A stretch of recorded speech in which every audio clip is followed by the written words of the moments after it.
오늘 말씀 제목은 섬기는 종으로 오신 예수님입니다. 여러분, 우리가 이제 신약 성경에 들어와서 사복음서를 이렇게 계속해서 읽고 있습니다. 마태복음을 읽었고 또 마가복음을 여러분들이 주중에 읽었을 것입니다. 사복음서 중에서 가장 은혜가 되는 복음서가 뭔지 아세요? 사복음서 중에서 가장 은혜가 되는 복음서. 여러분들은 다 은혜가 되겠지만 그 중에 하나를 꼽으라면 눈치 있게 마가복음 이렇게 답할 수 있을 것 같아요. 여러분, 왜 그렇습니까? 왜 마가복음이 가장 은혜가 됩니까?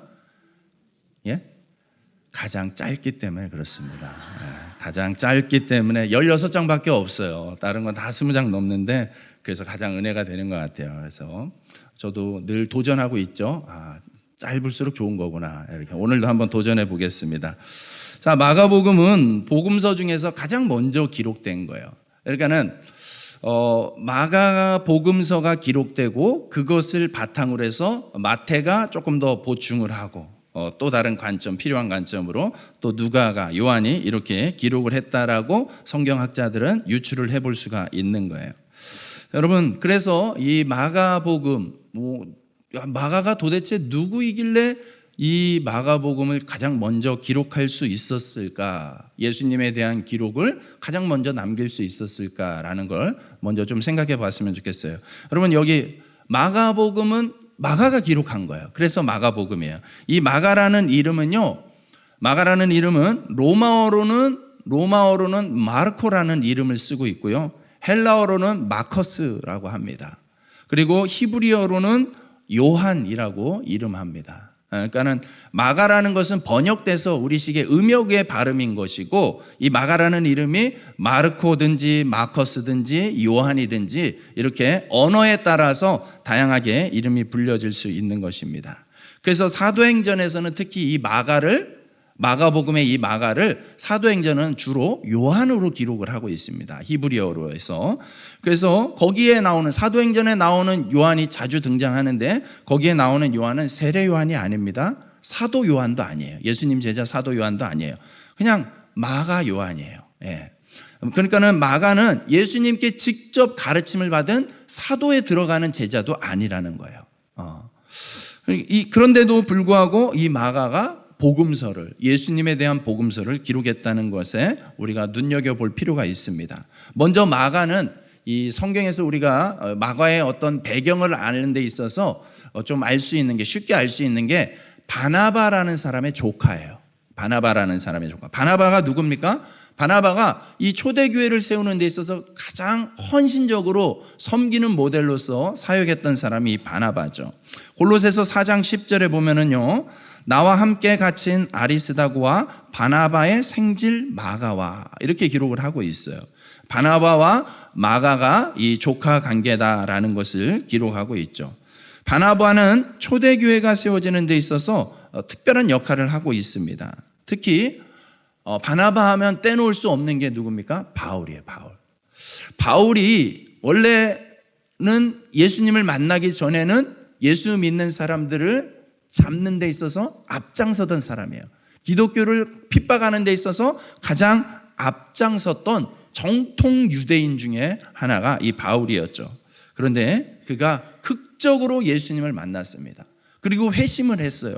그래서 이제 정말 예수님이 메시아라는 것을 깨닫게 되었습니다. 그래서 이 바울이 이 기독교 형제들과 함께 신앙을 새롭게 시작하려고 하는데 어떻습니까? 불과 얼마 전만 해도 이 바울은 기독교인들을 잡아다가 예루살렘으로 압송해서 죽이는데 앞장서던, 당시 기독교인들이 가장 무서워했던 사람이 바울이에요. 그랬던 바울이 갑자기 불과 며칠 만에 나 회심했어요, 기독교인이에요. 여러분, 이거 받아들일 수 있겠어요? 믿기가 어렵단 말이에요. 저 사람 정말 회심한 거 맞을까? 저 사람 또 위장하고 속여서 우리 조직에 들어와가지고 숨어있는 기독교인들 다 색출해서 잡아가려는 건 아닐까? 많은 사람들이 두려움에 떨고 망설였습니다. 그럴 때 다들 망설이고 다들 수근수근 될 때에 이 바나바가 용기 있게 나선 거예요. 바나바가 용기 있게 나서서 바울의 신원을 보증해주고, 물론 바울과 충분히 대화하고 하는 시간을 가졌겠죠. 검증의 과정을 거쳤겠죠.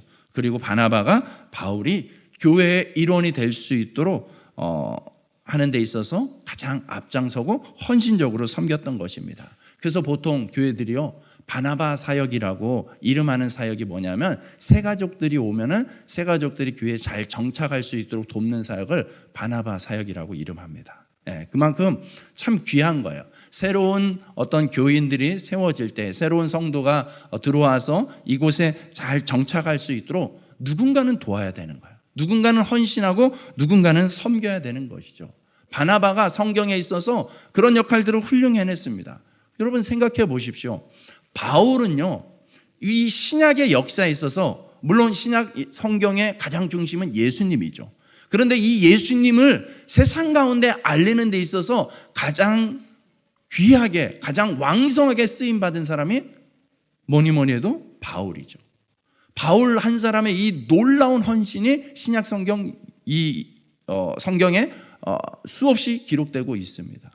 여러분, 바울이라는 한 사람, 이 귀한 사람이 이 초대교회에서 만약에 받아들여지지 않았다면, 만약에 배척을 당했다면 그가 그런 사역을 할 수 있을까요? 그렇기 때문에 여러분, 한 사람은 한 사람으로 끝나는 것이 아닙니다. 그 한 사람의 어떤 회심, 그 한 사람의 변화, 그걸 통해서 놀라운 세계가 새롭게 열려질 수 있는 거예요. 새롭게 펼쳐질 수 있는 거예요. 그렇기 때문에 여러분, 그 한 사람을 바라볼 때에 그 한 사람 안에 담겨져 있는 어마어마한 무한한 가능성을 바라보고 축복해 줄 수 있기를 주님의 이름으로 축원합니다. 옆에 계신 분들에게 한번 그렇게 격려하면 좋겠습니다. 당신은 엄청난 분이십니다.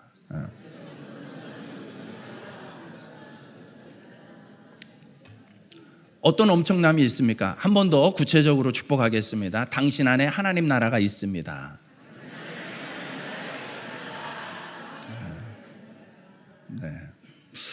여러분 그렇게 믿으시죠?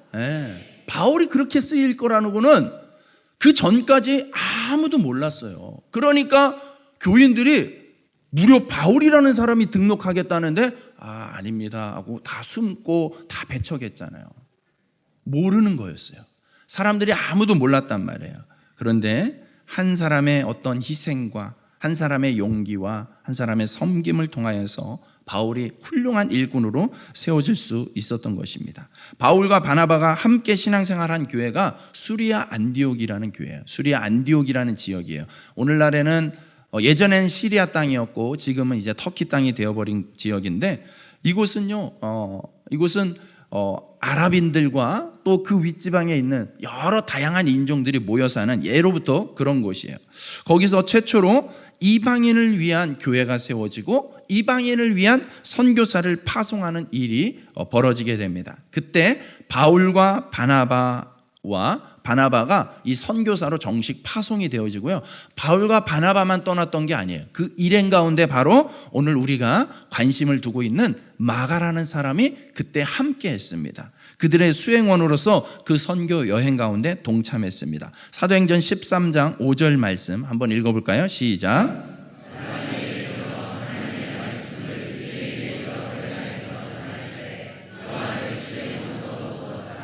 아멘.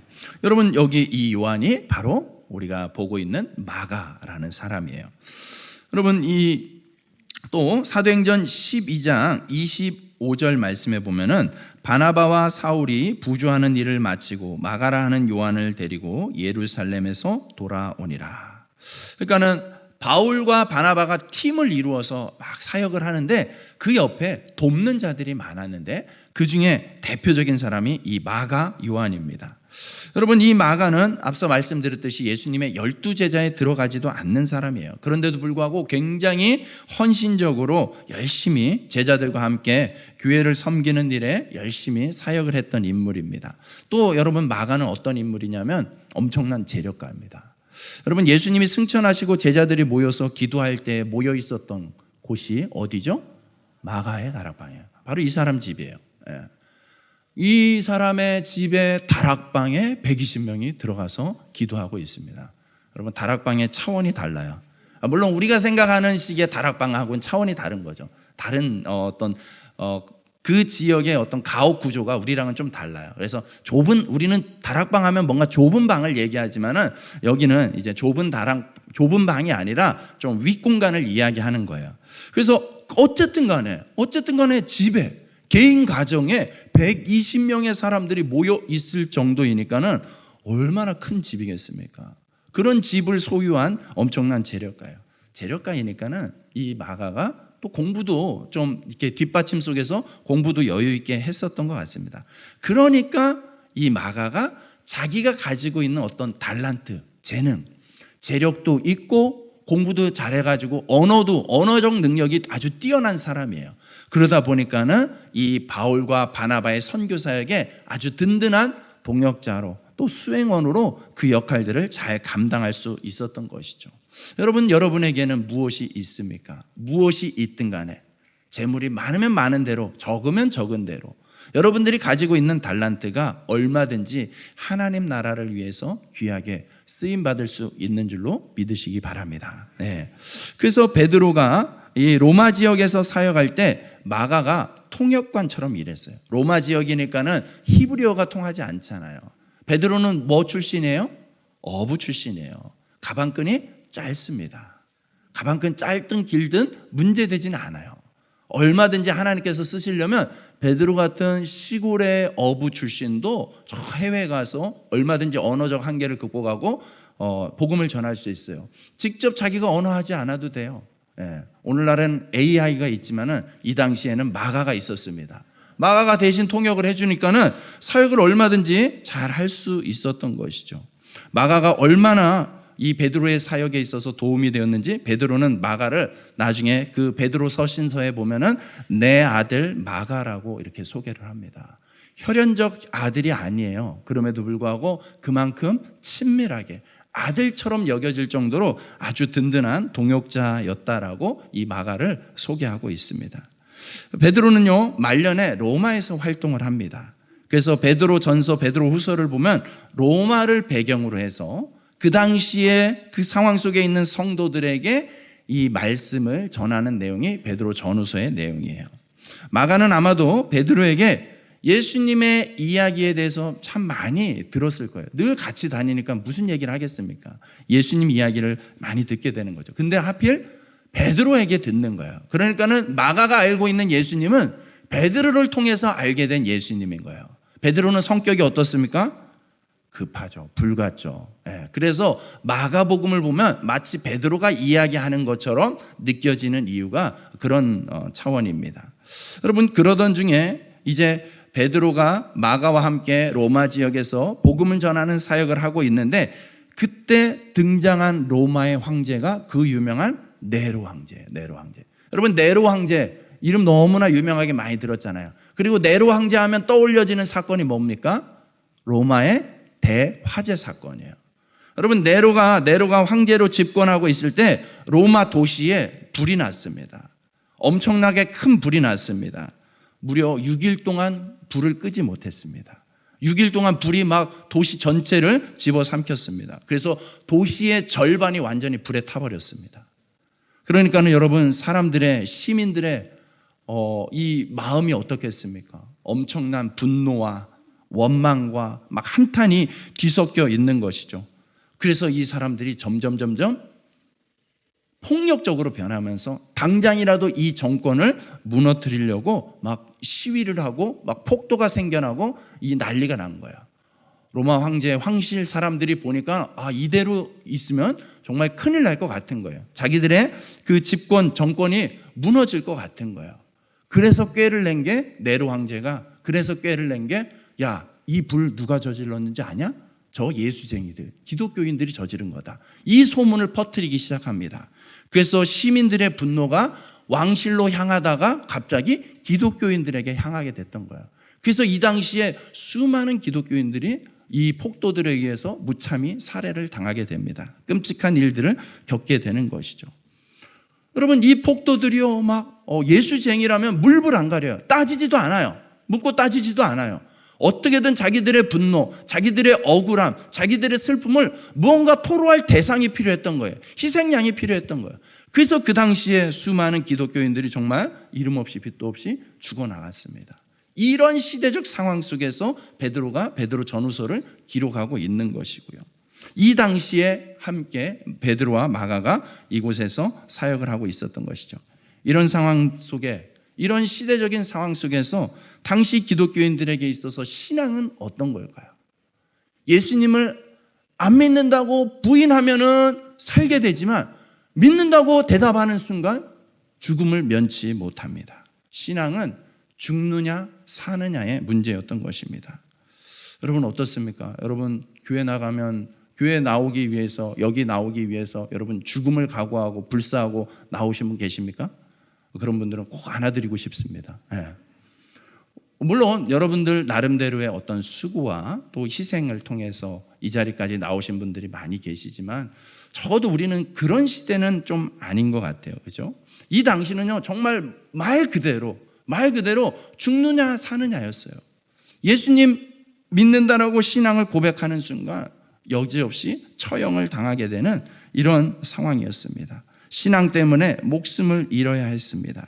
그래서 마가는 이런 핍박 속에 있는 사람들, 신앙 때문에 죽음을 각오하지 않을 수 없는 이 절박한 상황 속에 있는 사람들에게 반드시 이 말씀을 전해야 되겠다. 내가 베드로 선생님에게 들었던 예수님을 이들에게 전해야 되겠다. 그래서 기록한 게 마가복음이에요.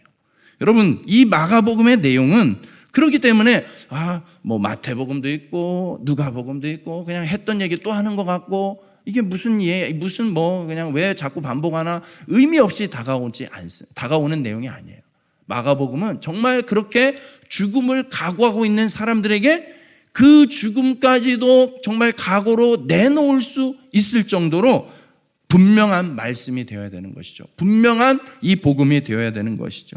우리가 무엇 때문에 이렇게 핍박을 받고 있는지, 아무리 상황이 힘들고 위험하지만 그렇기 때문에 더욱더 예수님이 누구신지 알아야 되기 때문에 이 마가복음을 기록했다라는 것입니다. 그러니 여러분, 마가복음을 읽을 때 그냥 읽지 마시기 바랍니다. 이러한 배경을 여러분들이 염두에 두고 읽으신다면 마가복음의 한 글자 한 글자가 정말 죽느냐 사느냐의 문제로 오히려 여러분들에게 왜 살아야 되는지에 대한 삶의 이유, 무엇을 위해서 어디를 향해서 살아야 되는지에 대한 것들에 그 중요한 인생의 질문들에 있어서 답이 되어질 줄로 믿습니다.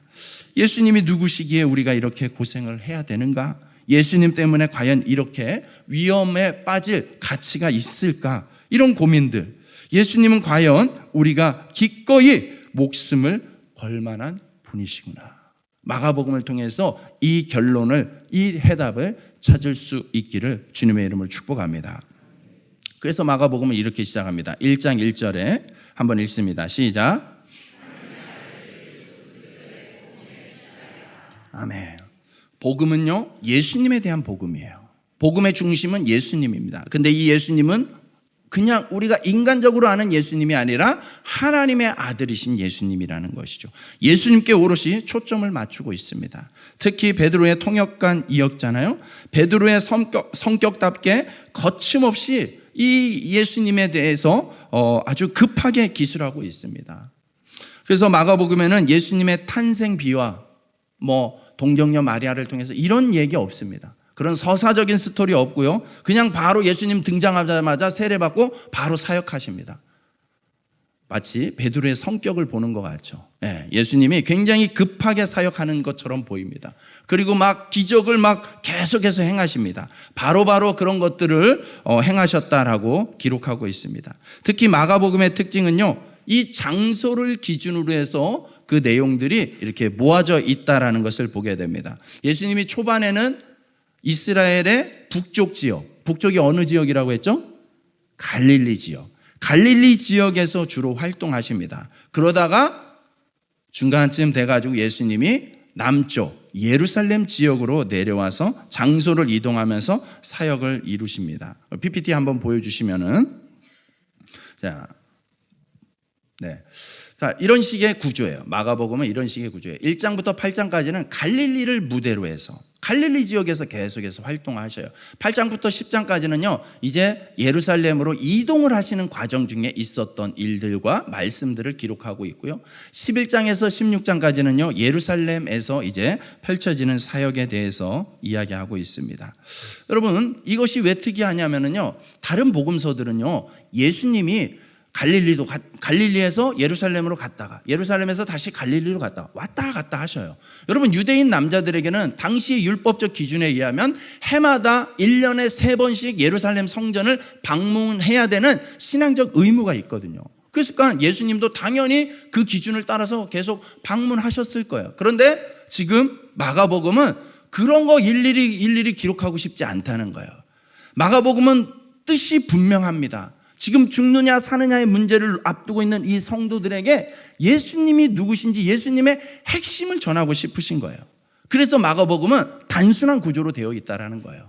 그래서 예수님이 갈릴리에서 사역하시다 예루살렘으로 가셨다, 예루살렘으로 가셨다는 게 중요하다, 이 메시지를 전하려고 하는 것이죠. 여러분, 예루살렘으로 가신 이유가 뭘까요? 예수님이 예루살렘으로 가셨다는 걸 중요하게 저렇게 전하고 있는 이유가 무엇일까요? 여러분, 예수님께서 예루살렘에서 무슨 일을 하십니까? 십자가를 지십니다. 그러니 마가복음의 초점, 마가복음의 중심은 예수님의 십자가 사역입니다. 지도를 잠깐 한번 보시면 참고로 이쪽이 이제 북쪽 갈릴리 지역이에요. 초반에는 저런 지역들을 이제 두로와 시돈, 가버나움, 벳세다, 나사렛 이런 곳에서 사역을 하시다가 이제 예루살렘으로 내려오시면서 사역을 하십니다. 예루살렘 주변에서 벳박의 베다니, 예루살렘, 베들레헴 이런 곳에서 이제 사역을 하셨다는 지도 내용입니다. 네, 됐습니다. 예배를 벌써 마치면 어떻게 하자는 겁니까? 네. 또 이게 주의 뜻인가요? 자, 어쨌든 간에 이렇게 여정의 그런 단순한 구조를 통해서 마가는 예수님이 십자가를 향해서 나아가셨다라는 걸 강조하고 있는 거예요. 갈릴리에서 예루살렘으로, 예루살렘에 가신 이유는 십자가를 지시기 위하여서 예수님이 가셨다는 거예요. 예수님이 십자가에 달려 죽으신 것에 대해서 많은 사람들이 오해를 하죠. 제자들이 배신해서 그렇다, 이렇게 오해를 하는데, 여러분, 말씀은 그렇게 증언하지 않습니다. 마가복음 14장 21절 말씀 한번 읽겠습니다. 시작.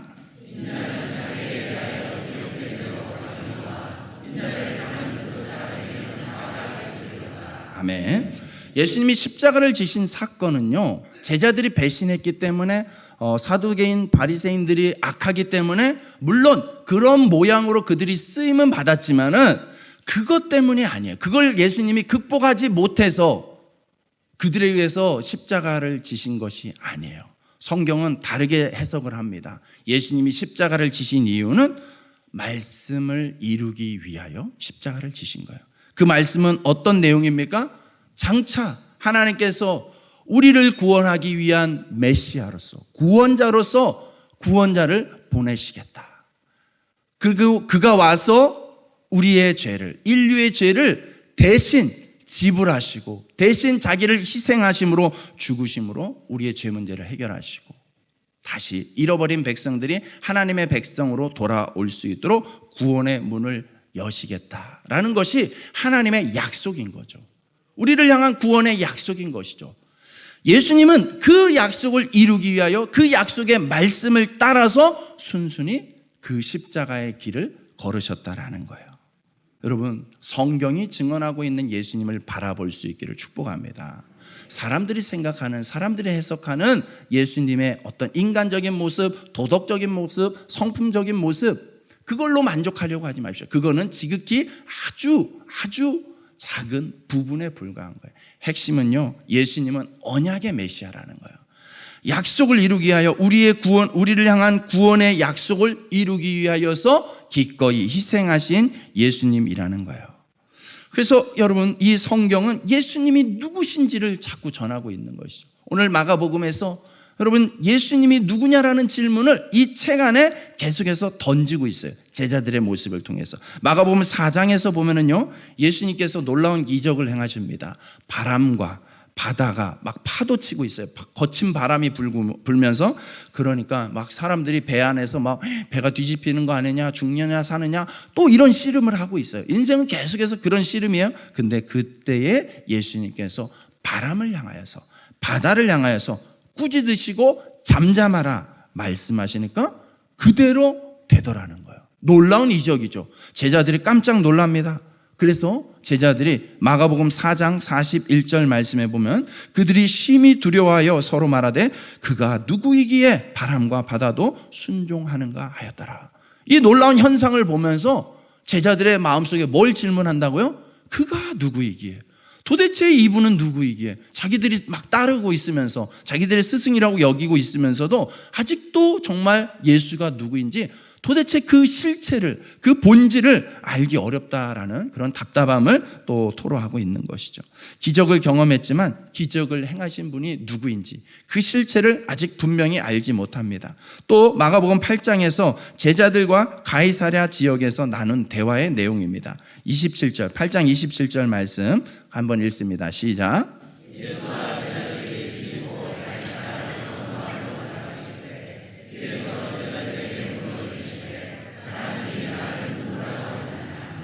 아멘. 계속해서 성경은요, 이 마가복음은요, 계속해서 예수님이 누구냐, 예수님이 누구냐, 이 질문을 하고 있는 거예요. 그거를 이 책을 읽는 독자, 우리에게 계속 이 질문하는 거예요. 너에게 예수님은 누구냐? 너는 예수님을 누구로 이해하고 있느냐? 예수님이 어떤 분으로 도대체 보이느냐? 이 질문을 하고 있는 거예요. 여러분, 이 대화의 앞에 있었던 예수님이 행하셨던 기적이, 바로 앞에서 행하셨던 기적이 뭐냐면 맹인을 고치는 사건이었어요. 눈먼 자를 고치는 사건이었어요. 마가복음에서는요, 맹인을 고치는 사건이 2번이나 의도적으로 언급되어지고 있습니다. 여러분, 맹인은 앞을 보지 못하죠. 앞에를 분간하지 못해요. 여러분, 예수님과 함께 있지만 여전히 영적인 눈이 어두워져서, 영적인 눈이 떠 있지를 않아서 예수님이 누구신지 모르는 상태, 이 영적인 상태를 맹인 사건을 통해서 일부러 의도적으로 드러내고 있는 것이죠. 그래서 예수님이 다시 질문합니다. 사람들이 말하는 거 말고, 그렇다면 사람들이 말하는 거 말고 너희는 나를 누구라 하느냐? 8장 29절 또 물으시되 너희는 나를 누구라 하느냐? 베드로가 대답하여 이르되 주는 그리스도시니이다. 아멘.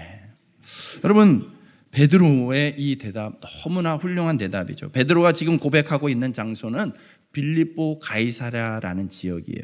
빌립보 가이사랴 지역은요, 로마가 옛날에 이제 지배했던 그 여러 지역 가운데 좀 기후나 환경이 좋은 도시를 택해가지고 거의 로마의 어떤 복제 도시로 이렇게 만들어 놓는 도시들이 몇 군데 있었어요. 그 중에 하나가 여기 빌립보 가이사랴예요. 그러니까는 로마처럼 만들어 놓은, 꾸며 놓은 도시예요. 근데 이 도시의 특징이 뭐냐면, 로마의 도시의 특징이 뭐냐면, 여러분, 로마는요, 좀 더 많은 땅을 차지하기 위해, 좀 더 많은 민족을 지배하기 위해서 포용 정책을 펼쳤어요. 종교에 있어서. 그래서 어떤 민족을 지배했는데 그 민족이 가지고 있는 토속 신앙이 있으면 그냥 그거 그대로 믿어, 그대로 해. 이러다 보니까 로마에 점점 온갖 잡다한 우상들이 많아진 거예요. 그러한 도시적 특성을 가지고 있는 곳이 바로 이 빌립보 가이사랴 지역이에요. 우상들이 가득한 이 도시에서 지금 베드로가 무엇을 선언하고 있습니까? 주가 그리스도시다. 주님만이, 예수님만이 그리스도이심을 선언하고 있는 것이죠. 너무나 훌륭한, 너무나 멋진 대답이죠. 그런데 베드로가 그것을 자기가 알아서, 자기 수준에서 알아서 대답한 것이 아니었던 것 같습니다. 왜냐하면 이내 베드로와 예수님과의 대화의 내용을 보면은요, 이내 예수님께 책망을 받습니다. 베드로가 사탄아 내 뒤로 물러가라 라는 책망을 받게 됩니다. 왜냐하면 예수님이 그 대답을 듣고 나서 그래, 주는 그리스도시다 라는 것에 대해서 왜 주가 그리스도인지, 그리스도가 무엇을 하는 사람인지를 설명을 하셨어요. 그 내용이 예수님이 장차 고난을 받을 거에 대한 말씀을 하신 거예요. 고난을 받고 장로들과 대제사장들과 서기관들에게 버림받아서 죽임을 당할 것이다. 즉 십자가 사건을 얘기한 거예요. 내가 장차 이런 일을 겪게 될 거야. 나 이렇게 죽을 거야 라고 이야기를 하니까 베드로의 반응이 그랬던 것이죠. 8장 32절 말씀 한번 읽겠습니다. 시작.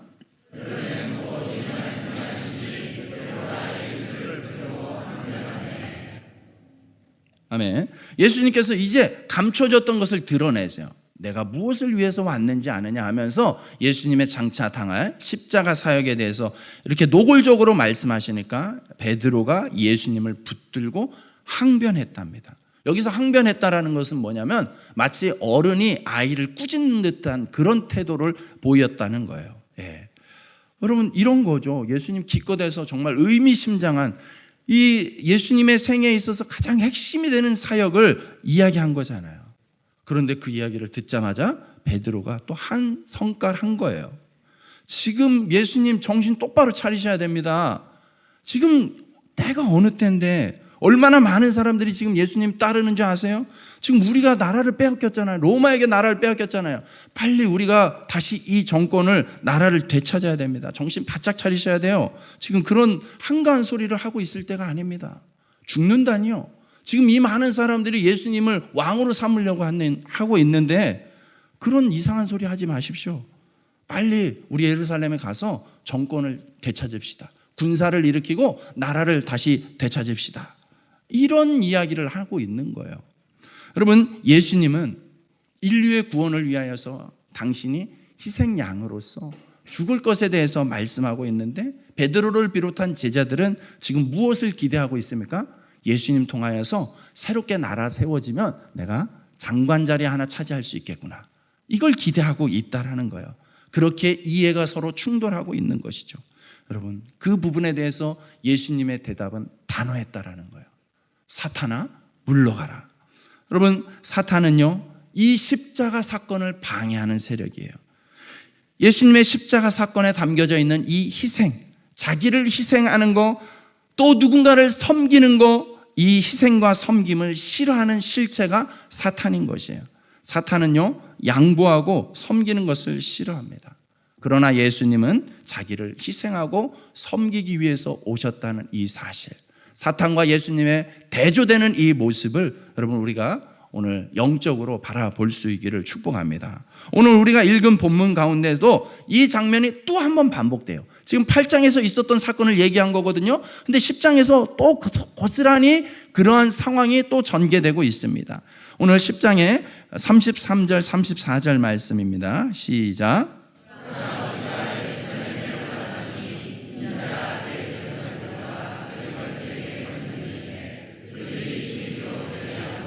능욕하며 침뱉으며 채찍질하고 죽일 것이나 그는 3일 만에 살아나리라. 아멘. 여러분 예수님 알아듣지 못하니까, 제자들이 알아듣지 못하니까 또 이야기하시는 거예요.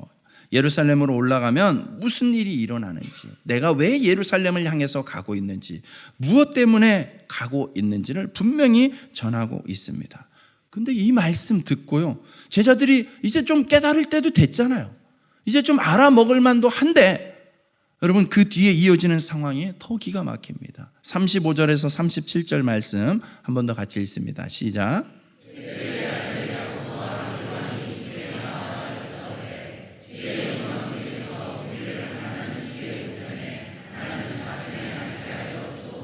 아멘. 네. 앞에서 베드로가 그렇게 혼났는데, 엉뚱한 예수님의 뜻을 몰라줘서 그렇게 혼났는데 여전히 또 다른 제자 야고보와 요한도 이 십자가에 관심이 없습니다. 그저 영광만, 화려한 영광만 취하고 싶습니다. 예수님이 정권 잡고 우리가 1등 공신으로 한 자리 하고 싶은 것이죠.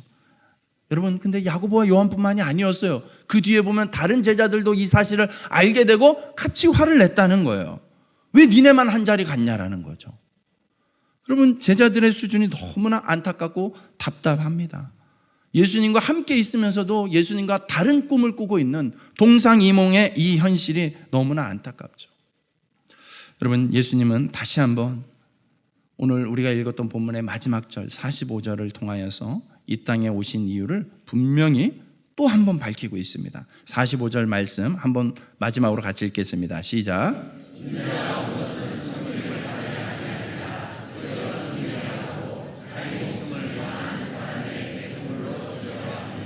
아멘.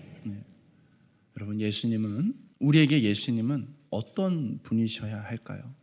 우리는 예수님을 어떻게 바라보고 어떻게 이해하는 것이 과연 정말 예수님의 뜻에 맞는 것일까요? 우리가 예수 이름을 찾지만 예수님의 뜻과 반대되는 대로 다른 것을 추구하고 있다면 여러분, 이 답답해 보이는 제자들의 상태와 무엇이 다르겠습니까?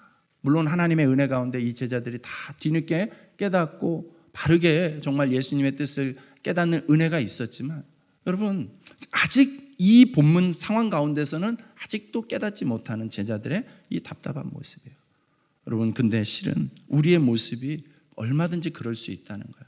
우리도 예수님을 찾지만, 우리도 정말 예수님께, 하나님께 예배하지만 우리도 여전히 다른 것을 추구하고 있지는 않은지 오늘 이 본문을 통하여서 우리가 다시 한번 생각해 보면 좋겠습니다. 예수님은 우리에게 선물입니다. 우리가 예수님을 구주로 영접한다는 것은 천국이라는 영광만 취하는 것이 아닙니다.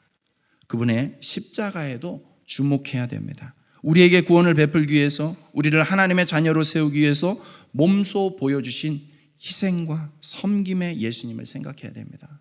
예수님이 능력이 없어서 그런가요? 군대를 일으킬 줄 몰라서 그런가요?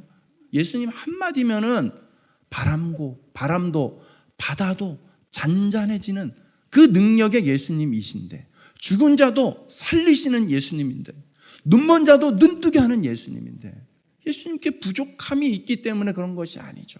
할 수 있지만 그것을 내려놓는 것, 그리고 섬기는 방식으로, 자기를 희생하는 방식으로 우리 인류의 구원을 이루셨던 것이죠.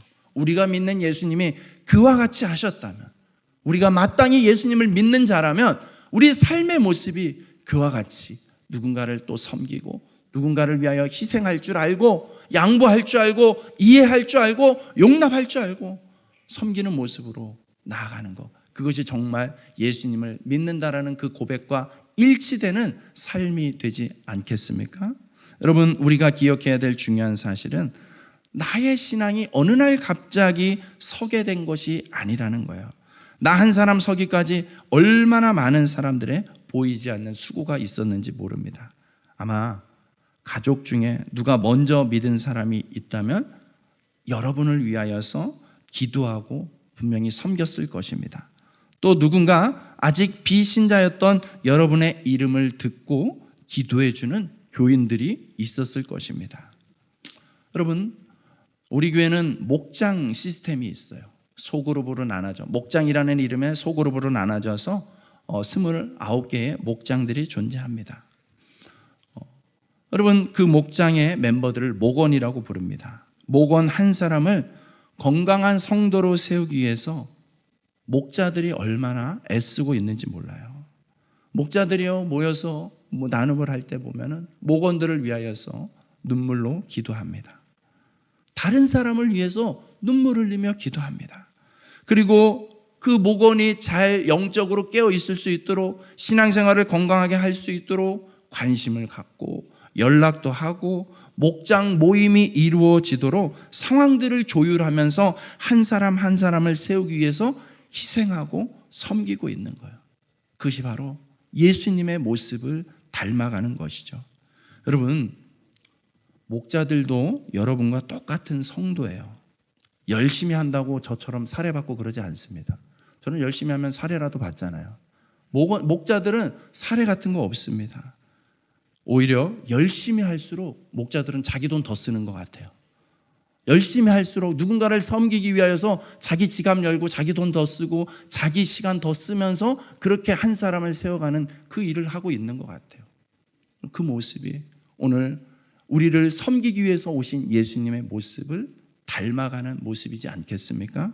오늘 저와 여러분들이 그러한 수고를 기억할 수 있는 사람들이 되었으면 좋겠고, 또 우리도 우리 각자의 자리에서, 모두가 목자일 수는 없습니다. 목자일 필요가 없습니다. 여러분, 각자의 자리에서 얼마든지 우리도 또 다른 누군가를 섬길 수 있고 또 헌신할 수가 있는 것이죠. 더 나아가서 여러분, 우리 교회가 그런 교회가 되어야 되지 않겠습니까? 우리 교회가 정말 예수님을 닮은 교회가 되어야 되지 않겠습니까? 우리 교회에 정말 예수님이 계셔야 되지 않겠습니까? 우리 그런 마음을 담아서 오늘 이 찬양을 같이 한번 불렀으면 좋겠어요. 이런 교회가 되게 하소서.